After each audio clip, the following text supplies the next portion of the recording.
قوزي قاس فن خلي أنا سوز إير نو أي دخيان هم دهتس يا وتشين جا غدي خايسي أوز أين صحيتا أوز. Гастроэктомия – полное удаление желудка. Такое решение приняли врачи республиканского онкодиспансера в отношении 69-летней Марьям Куштовой. В тяжелом состоянии она поступила к специалистам. Злокачественная опухоль поразила переднюю и заднюю стенки желудка. После биопсии обнаружили сгустки крови. Оперативное вмешательство в таком состоянии просто необходимо.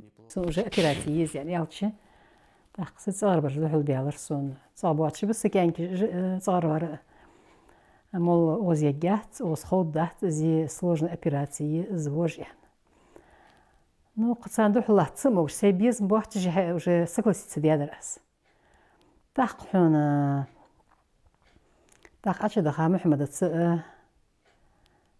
تيمور وقميال دياتش اللي حتصار قميال صون حق خزش تصاديج دو قميال سبب شيء وزد هيخدوك دانزر. Операция длилась больше 4 часов. Вместо удаленного желудка женщине установили зонд, через который поступает жидкость и еда. Без преувеличения ювелирную работу провел выпускник Волгоградского медицинского университета, онколог Магомед Бадиев. Когда мы вскрыли сальниковую сумку, непосредственно зашли туда, то мы увидели то, что по задней стенке опухоль интимно пролежит, даже чуть подрастает к поджелудочной железе и врастает уже непосредственно в брыжейку поперечно-ободочной кишки. Интероперационно было решено выполнить резекцию брыжейки поперечно-ободочной кишки и сделать гастроктомию с лимфодиссекцией, что мы непосредственно делали этой пациентке. Отсутствие желудка – это уже большой, так сказать, минус для пациента, но все же пациент питается в первые 2-3 месяца, как минимум, у пациента питание жидкое, полужидкое, все через блендер, а потом уже потихонечку можно будет переходить на другую пищу, на более, то есть, допустим, не сказать, что хлеб в сухом виде, то есть твердую пищу, мясо там она будет, конечно, но опять же можно будет по чуть-чуть. Сейчас состояние Марьям оценивают как удовлетворительное. Она самостоятельно ходит, пьет и дышит без проблем. В скором времени пациентку переведут на перемолотую пищу. К новой жизни Марьям потихоньку привыкает.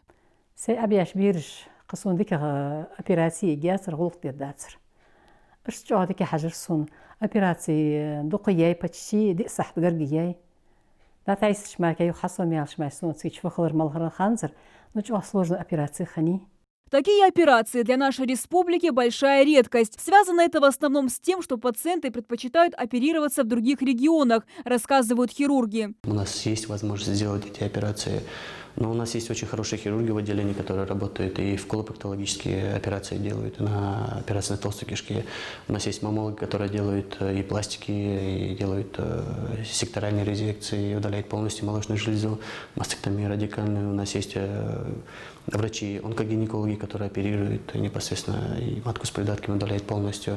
То есть любой объем операции, в принципе, мы здесь можем сделать. Плюс сейчас я являюсь только абдоминальным хирургом, мы можем делать и операции на легкие. Вот недавно буквально, на прошлой неделе мы сделали билобэктомию, то есть удалили 2 доли легкого. Пациента мы сегодня выписали, кстати, благополучно.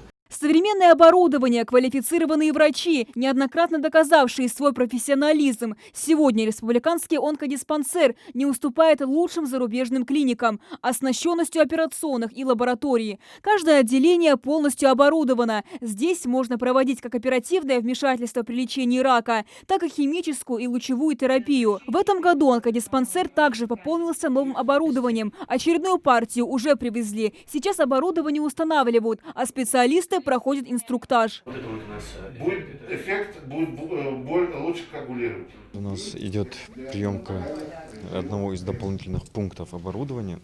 Это электрохирургический аппарат фирмы Бова. Он один из последних и в плане работы для врачей очень удобный и очень эффективный. Приемка идет в соответствии со спецификацией документации, то есть по всем пунктам, где мы заказывали, идут проставляются галочки соответствия поставляемого оборудования. Вот. Врачам проводится обучающий курс. Оборудование поступило в рамках реализации национального проекта здравоохранения. Всего 22 единицы медоборудования, в том числе передвижная рентген-хирургическая установка и МРТ. Позволяет нам проводить в большом объеме исследований магнитно-резонансного томографа. Вот это оборудованная комната, как раз помещение под проведение самого исследования. Сам аппарат у нас фирмы Siemens. Дополнительно к этому аппарату приведены запасные запчасти, которые позволяют нам проводить более углубленные исследования. Например, вот эта вот система, это шприц-дозатор называется. Во время исследования пациенту внутривенно подается специальный реагент, который во время исследования подсвечивает, например, все сосуды, и мы можем видеть сосудистую ветвь, проводить диагностику более качественно и эффективно. Новое оборудование экспертного класса медики уже осваивают. Так, в рамках реализации приоритетного национального проекта планируют повысить качество медицины. Амина Бокова, Асхаб Белакиев, Новости 24.